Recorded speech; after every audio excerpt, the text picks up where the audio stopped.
Hello, Brian the Leafs guy here. It's been a few weeks since I've last posted, and a lot has happened. So I wanted to go over the draft, and I wanted to go over all the free agent signings and give you my thoughts on them. First thing, I want to go over the draft. We ended up having 8 picks in the end. So there's 7 rounds in the draft. We had 8 picks. We only had one first. We had no second. We had no third. But we still were able to pick quite a few players. The most notably is we had the 23rd overall pick, but we decided to trade it. And ultimately, we ended up getting the 31st overall, a second round pick next year, and a 7th round pick, which was the last pick in this year's draft. I was okay with it. I thought they were going to choose at the 23, but they really wanted this player at 31. And obviously, everybody's looking at our team and our depth and our organizational depth, and we're saying we need a good right defenseman, as many as possible. We need as many good right defensemen as possible. It's something that we don't really have, and we haven't had very many. So they decided to pick Ben Danford, and by all accounts is that this was earlier than everybody expected. Same thing was Easton Cowan last year. They drafted Easton Cowan. Everybody was like, I had him in the 40s. I had him in the 50s. And the same thing with Ben Danford. He plays for the Oshawa Generals, and he's a big, physical, shutdown defenseman with leadership qualities. Most projections are showing him as potentially a second pair defenseman or a third pair defenseman, but very defensively solid.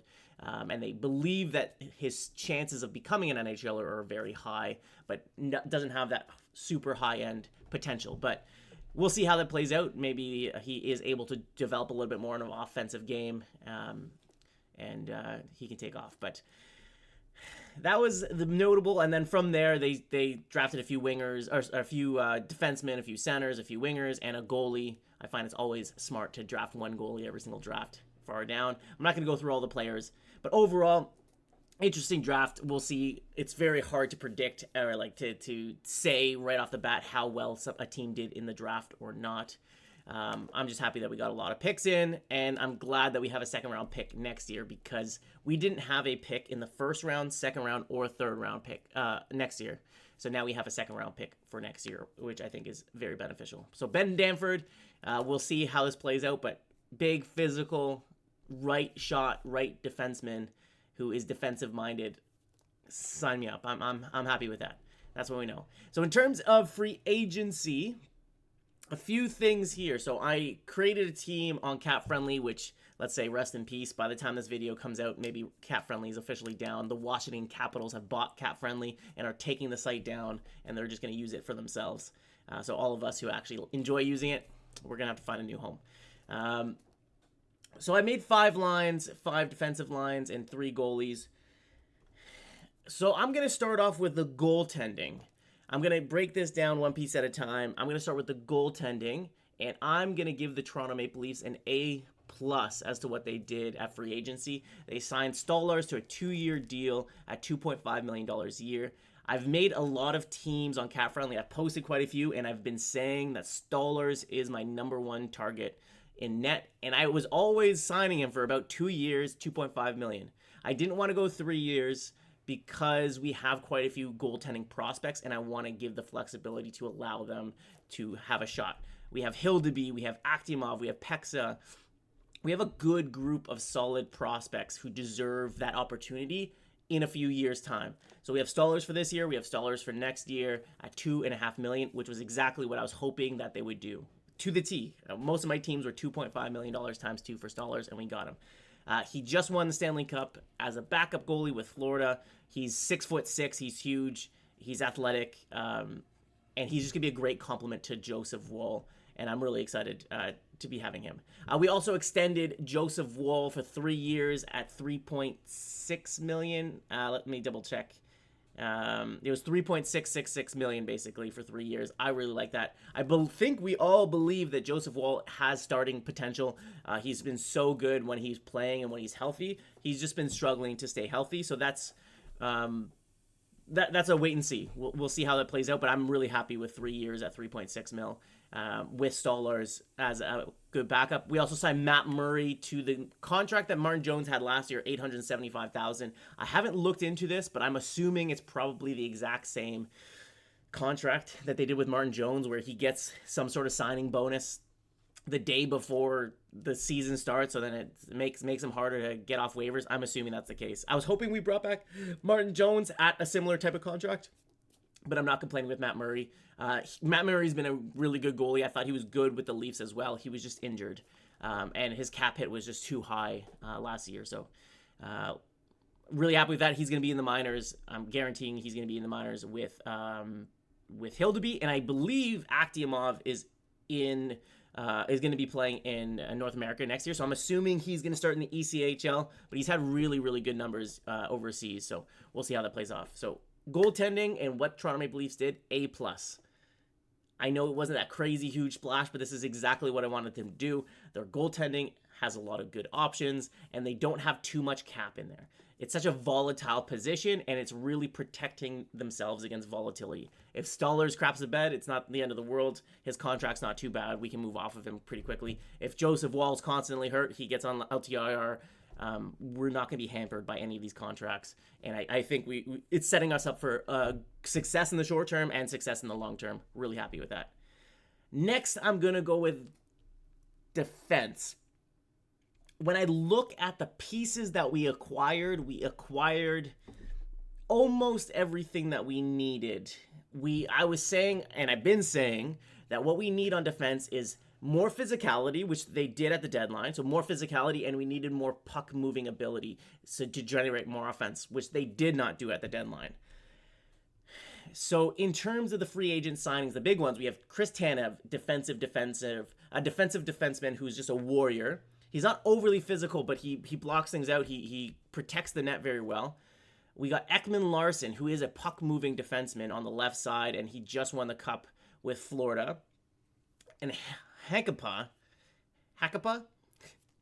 Yanni. Let's call him Yanni. And Yanni, who's just huge, 6'7", I believe, defensive defenseman with the Dallas Stars. Since the signing, it sounds like he might be hurt and he might not have actually been signed. We're just going to go with the assumption that he is signed right now. And we'll see how that plays out. Overall, I think that is okay. Those pieces are okay. I would have loved to get a piece that was better than Tanev to move everybody down. Tanev is 34. If he's your second pair defenseman on the right side, I think that's really good. And with guys like Roy, I would have loved a Roy or a Montour in this combination to push everybody down. So Tanev would have been your number 2, or Liljegren's number 3, Hakanpää's number 4. Or you move a Liljegren to get that big piece, so then you end up having a Roy, a Tanev, and a Hakanpää. Didn't happen. Overall, this group of 10 defensemen I like a lot. Riley, Tanev, good pair. McCabe, Liljegren, we'll see if that ends up being the lineup. It's a good pair. I really like McCabe. We'll see on Liljegren. Liljegren re-extended 3 years, $2 million. I was really happy with that too. I thought he was going to get 4 years at $3 million. $3 million, I was dead on. I was predicting he was going to get $3 million. He got it to the T. But 2 years, I'm really happy with. 4 years, I thought is what it was going to take to get him signed. But I'm a lot more comfortable with the 2 years with Liljegren. And I would use him as a potential trade target throughout the year if we do need that upgrade later on. Larsson and Hakanpää, really good third pairing. And then we have Benoit, who's really good. I put him as our 7th D here, but let's be honest here. Him and McCabe were really good last year. Liljegren's out of the lineup. A lot of different options here. With Timmins as your number 8. And then we have Weber, who's that 6'7" defensive defenseman out of college with Topi Niemela. Both those young guys, I just threw them in. Their depth. So these are our top 10. So when I look at this, Morgan Rielly, offensive defenseman with a defensive defenseman with Tanev. You got a more defensive guy, maybe a two-way guy, McCabe, who's really physical, with a more offensive guy in Liljegren, who can move the puck really well. You have Larsson, who's a offensive guy, Hakanpää, who's a defensive guy. Benoit's defensive, Timmins is offensive. Weber's defensive, and Niemela is offensive. So you have a good balance between offense and defense in this lineup. I like that. I am going to give my overall ranking as to what Treliving did with our defense as a D. You heard me write a D. I am praising a lot of what is going on here. The reason why I'm giving it a D is that Tanev signed for 6 years $4.5 million. I know there's not a whole bunch of people on this channel and not that many people who've watched all my videos. I made several videos, one specifically talking about Tanev, and I said I didn't want Tree to trade for Tanev at the deadline because I thought it was going to cost too much. And two, I was worried that he was going to sign him to a ridiculous contract. The contract that I stated, I said Tree's going to sign him to a 4-year, $4 million contract, and we're going to have Tanev until he's geriatric. Go back. I said those words. 4 years, $4 million. I was like, he's going to do it, and we're going to have a geriatric Chris Tanev. How wrong was I? I was right, but I was wrong. It ended up being 4.5 million times 6 years. Tanev is 34 years old. This takes him until he's 40. 40 at $4.5 million. Chris Tanev is a great player. The maximum I would have done was 3 years. Max. You know, this is one of those scenarios where it's like, we need the guy and we're going to do everything we can to get the guy. And unless we win the cup out of this, like if we win the cup, I'll shut up. Outside of winning the cup, this is going to be an albatross. And let's be honest here. The odds that he's actually going to play all 6 years is low. And I feel like this is the type of contract that the Leafs might get punished for in the future. You can circle back in 3-4 years. I wouldn't be surprised if the Leafs are going to have to pay a fine or going to lose a pick or something like that because of this signing when Chris Tanev inevitably goes on Robidas Island and everybody's like, okay, you know, this is getting out of hand. We'll see how that plays out. But 6 years for Chris Tanev. The other one, 4 years for Larson. I'm okay with the contract, $3.5 million. 4 years for a 32-year-old. This defense is old, guys. Today, you know, and it's like, you have Morgan Rielly, who's 30, signed for another, 6 years? You have Tanev, 34, for another 6 years. You have Larson, 32, for 4 years. You know, in 2 years' time, this defense is going to be really old. You have McCabe, he's only signed for the rest of the year, but it would be nice to extend him. You know, Liljegren's on the younger side, he's 25, Hankapus, 32. We just have we have 3 contracts right now that are older and expensive. So I don't like that makeup on our defense. So that's it. I'm giving it a D. You know, like, overall, when I look at this group of 10 players, I'm happy with it. Is it amazing? No. Is it better than what we've had? Absolutely. And I'm excited because it gives us a bit of flexibility, because if we trade out a Liljegren and a Kampf and a first-round pick at the deadline, maybe we get that really good player who would surpass Chris Tanev in terms of quality on that right side. But overall, not too bad, but a D. That 6-year contract blowing my mind. Like, I literally said 4 times 4 was going to be terrible, and we're going to have a geriatric Chris Tanev. 6 years, 4.5, mind boggled. In terms of forwards, not much done. The biggest thing here, but we already knew that they weren't going to be able to do much on forward unless they traded a core 4 guy, and they haven't yet. And it doesn't look promising. We have Matthews, we have Marner, we have Nylander, we have Tavares still. I like each one of those players individually a lot. Matthews, generational scorer. I'm keeping him for life. The other 3, Nylander, he's skilled. I don't like... He doesn't have that extra gear sometimes, and I see him take shifts off. I can clearly remember 2 years ago against Tampa Bay, they were about to score an empty netter, and Nylander was our last guy back, and he just lets the guy go and score. He didn't skate as hard as he could to prevent that from happening, and that blew my mind, because even if he gave it everything he had, the odds of Tampa Bay scoring that goal were very high. But it's just that extra gear that somebody needs to have, and that's what it takes to win a Stanley Cup. You saw Matthew Tkachuk do that.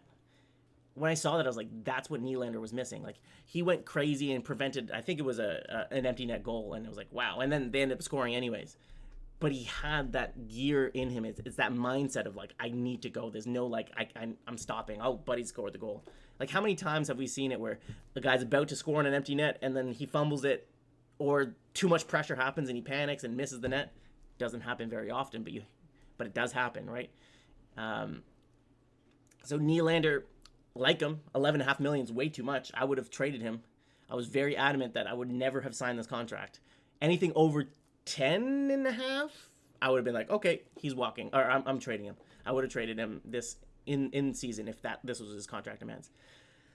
Marner, really like him. Super good defensively. He was a Selke candidate a few years ago. Great winger. He's been struggling a little bit in the postseason. Honestly, I'm not worried about that long term. He's just too good of a player to have that happen every single year. But we'll see what his next contract is, right? Like, he's clearly the only one really who can be moved right now, but he has a full no movement clause. That's the only reason why people are saying, hey, we should trade him. And then John Tavares, really good. Good captain. He's not worth $11 million anymore, but he's been a great soldier for the Leafs. I've had zero issues with John Tavares. I think he's been working hard. He's been playing well.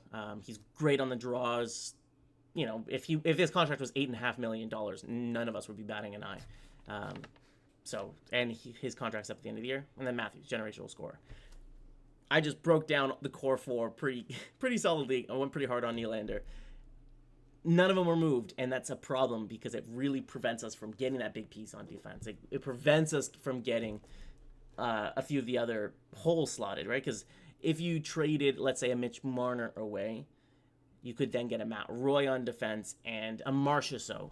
Those guys basically signed for $11 million, and that just rounds out the roster more. Is Mitch Marner better individually than Matt Roy and Marchessault? Absolutely.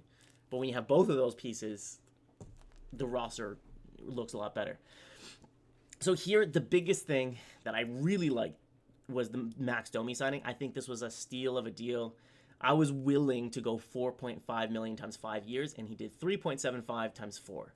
This is a great deal for the Leafs. I believe if Max Domi went to the free agent market, he would have got more than this. I think we all believe that. So we finally have a player who takes a hometown discount. And I say that as if Giordano and Spezza haven't been taking discounts for a few years now, but like somebody who isn't 38 years old is taking a discount. So I'm really happy to get Max Domi back in. I liked his intensity. I liked that he could play center. I liked how he looked beside Matthews. Just a versatile player. Perfect? No, but that's why he's getting $3.75 million. But I'm really happy with what he brings. In terms of the roster, so that was all that was done. We lost Bertuzzi. Unfortunately, I was really hoping we would keep him, but I understand, we needed the money elsewhere. So lineups here, I have Matthews, Nyes, Marner, Cowan. I put Cowan into this lineup. John Tavares, Nylander, Domi, McMahon, Robertson. Forgot to talk about Robertson. Robertson has asked for a trade. He's not happy with his role in Toronto, and I really, really hope that we can mend this relationship with Robertson. I'm a big Nick Robertson fan. He can score goals at every single level, including the NHL. If you look at his numbers this past year, if he played 82 games, he would have been over 20 goals. And he only plays 11 minutes a game. If he has a coach who gives him 14 or 16 minutes a game, 20 easy. Nick Robertson can score, and he's one of those guys. My criticism about Nylander earlier, he doesn't have that extra gear. Robertson is literally criticized sometimes for working too hard, which puts him out of position. I would rather have a guy who just goes all out all the time and works too hard and then has to learn how to manage that side of things than to have somebody who doesn't have that extra level. Robertson, I feel as if is a guy you should be keeping. You need to build. I know he's a smaller in stature, but in your top 9, he's one of those guys who will just die for you. He'll work as hard as he can, and he can score goals. He can shoot. Is he a perfect player? No, but I would want to keep them. So I hope we don't trade him because I think we're going to get crap value. We're going to get, a third-round pick, and that's not worth it. I would much rather have Nick Robertson. Unless you gave me a late first-round pick, I'm keeping Nick Robertson. Even then, I'd rather have Nick Robertson. So I hope they can mend this relationship with Robertson. We have a new coach, and it's like, hey, we have a new coach now. We'll give you more opportunity, but we'll see. It's the same general manager, and Nick Robertson can be like, hey, my manager didn't fight for me. It's like I was clearly scoring goals all over the place, and I kept getting scratched. It's like Robertson would have a great few games. He wouldn't score for one game. He'd get scratched again, get put in the lineup, score again. So I understand why he's frustrated, but I hope we keep him because this third line of Bobby McMahon, Domi, Robertson, I like that idea a lot. I know this would be breaking up Max Domi and Matthews, but I just like the construction of these lineups. Nyes, Matthews, Marner, like it. Cowan, Tavares, Nylander, really like it. We'll see if Cowan makes it. I think he will. Bobby McMahon, Domi, Robertson, really like it. And then our fourth line is like a defensive line who can be annoying, who's quick. Yarncrow can go up. So you have David Kampf, good centerman, good defensive centerman. Connor Dewar, who can play center, he can play wing. He's not very big, but he doesn't stop. He's relentless. Yarncrow is good for 14 goals and can go up and down the lineup. And if this is our starting lineup, it's great. And then on our fifth line, you have Pontus Holmberg, you have Fraser Minton, who may or may not make the team. He might go down to the AHL. He's AHL eligible, I believe. And then Ryan Reeves, I believe he's probably going to be sent down to the minors, but we'll see how it all plays out.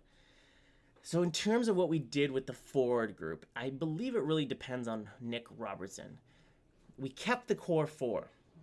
That is a fail. I've been saying for the past few off seasons that it should have been Mitch Marner that left, or that we traded Mitch Marner just because of his contract. And I really like the player. It has nothing to do with the player. For the past 3 off seasons, I was like, Mitch Marner needs to be traded. It doesn't make sense to have him with Nylander, with Tavares, with Matthews. And now he's a full no move clause, and it's really put us in a corner. So I'm going to go with, on forward, I'm going to go with a D as well. The reason why it's not an F is because of this Max Domi signing. Because Domi signed to a perfect contract. I'm really happy with that.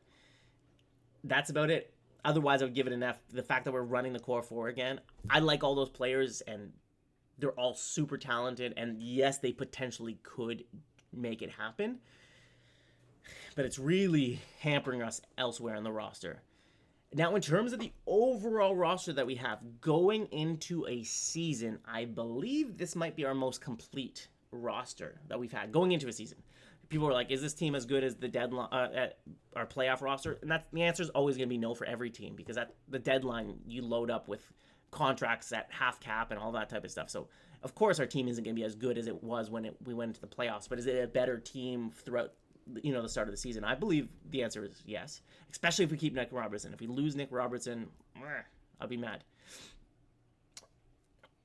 So overall, with the draft, I liked the draft. I liked how I was mixed about moving down, but I understand it, and I like the pick that they got. I like, I don't know much about the kid, but it sounds like everything that we possibly need moving forward in the future, right? We're probably not going to see him for a few years, but that's okay. Forward group, a D. Defense, a D, even though I like the construction of it. Those contracts are too crazy. Goaltending, A+.